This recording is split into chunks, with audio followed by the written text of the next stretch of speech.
आज हम चर्चा कर रहे हैं गुरु चांडाल योग के बारे में।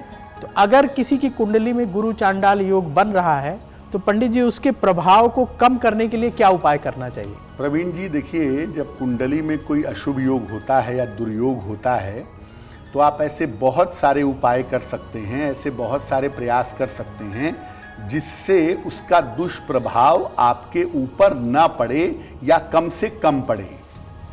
अगर आपकी कुंडली में गुरु चांडाल योग बना हुआ है तो आप उपाय कर सकते हैं जिससे उसका प्रभाव समाप्त हो जाए या उसका प्रभाव जीवन पर कम से कम पड़े। पहला काम जो करना है वो ये है कि हमेशा अपने बड़े बुजुर्गों का सम्मान करें। नियमित रूप से किसी भी धर्म स्थान, जिस भी धर्म के मानने वाले हैं, जिस भी संप्रदाय के मानने वाले हैं, किसी भी धर्म स्थान में या मंदिर में जाते रहें। रोज सवेरे गायत्री मंत्र का हल्दी की माला से 108 बार जप करें। गायत्री मंत्र एक ऐसा मंत्र है जो किसी भी तरह की अशुभता को दूर कर सकता है। इसलिए अगर गायत्री मंत्र का नियमित रूप से जप करें तो उससे लाभ होगा। गले में सोने का या पीतल का एक चौकोर टुकड़ा जरूर धारण करें। इसको धारण करने से भी बृहस्पति की शुभता बनी रहेगी और इसको धारण करने से गुरु चांडाल योग का उतना ज्यादा नकारात्मक प्रभाव आपके ऊपर नहीं पड़ेगा। किसी पार्क में, मंदिर में, सड़क के किनारे, सार्वजनिक स्थान पर पीपल के पौधे लगवा दीजिएगा। अगर आप ऐसा नियमित रूप से करें, पीपल के वृक्ष में जल डालें, मौका मिलते ही पीपल के पौधे लगवा दें, तो निश्चित रूप से गुरु चांडाल योग का प्रभाव कम हो जाएगा। और अगर आपकी कुंडली में गुरु चांडाल योग है, मांस मदिरा बिल्कुल त्याग दीजिएगा। मांस मदिरा का बिल्कुल भी प्रयोग नहीं करेंगे, क्योंकि बृहस्पति का मतलब होता है शुभता और पवित्रता।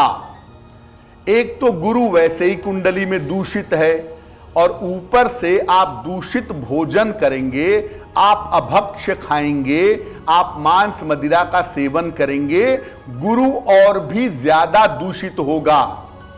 और जितना ज्यादा वो दूषित होगा, समस्याएं आपके लिए उतनी ही ज्यादा आपके जीवन में बढ़ जाएंगी। अब वक्त है ऐसा क्यों जानने का।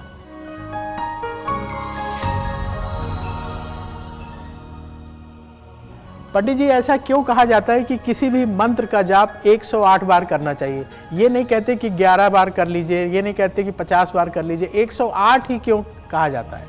प्रवीण जी, दरअसल 108 की संख्या के पीछे एक ज्योतिष का तर्क है।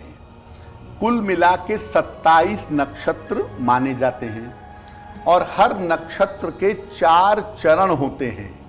तो 27 को 4 से गुणा करेंगे तो 108 आ जाएगा। यानी जब आप 108 बार किसी मंत्र का जप करते हैं तो आप सारे नक्षत्रों को, उसके सारे चरणों को कंट्रोल कर ले जाते हैं। इसीलिए 108 बार ही मंत्र का जप करना सबसे ज्यादा उचित होता है। इससे कम अगर आप मंत्र का जप करना चाहें तो कम से कम 27 बार तो करना ही है, क्योंकि नक्षत्रों की संख्या 27 है। तो कम से कम 27 बार भी अगर आप जप करें तो आपको लाभ होगा। लेकिन किसी मंत्र का पूरा लाभ लेने के लिए 108 बार मंत्र जप करना आवश्यक है। आज हम चर्चा कर रहे हैं कि गुरु चांडाल योग कैसे हमारे जीवन को प्रभावित करता है। पंडित जी, अगर मान लीजिए किसी महिला की कुंडली में ये योग बन रहा है जी, तो उन्हें क्या सावधानी बरतनी चाहिए, खासकर विवाह के समय? देखिए, अगर किसी महिला की कुंडली में गुरु चांडाल योग है तो सामान्यतः एक तो उसके विवाह में विलंब होगा सामान्यतः, और दूसरी बात कि अगर किसी महिला की कुंडली में गुरु चांडाल योग है तो इस बात की संभावनाएं बहुत ज़्यादा हैं कि आगे चल करके उनका वैवाहिक जीवन खराब होगा या उनको वैवाहिक सुख की प्राप्ति नहीं होगी। ऐसी स्थिति में उनका विवाह ऐसे पुरुष के साथ करवाना चाहिए जिस पुरुष का शुक्र बहुत अच्छा हो। पुरुष की कुंडली में विवाह का सुख देता है शुक्र, इसीलिए अगर किसी पुरुष की कुंडली में उसका शुक्र बहुत अच्छा होगा तो महिला के गुरु चांडाल योग का प्रभाव वैवाहिक जीवन पर नहीं पड़ेगा। दूसरा, गुरु चांडाल योग गुरु का एक बड़ा दोष है। अगर गुरु दोष इस तरह का कुंडली में बन गया है तो उसकी विधिवत प्रॉपर शांति करानी चाहिए।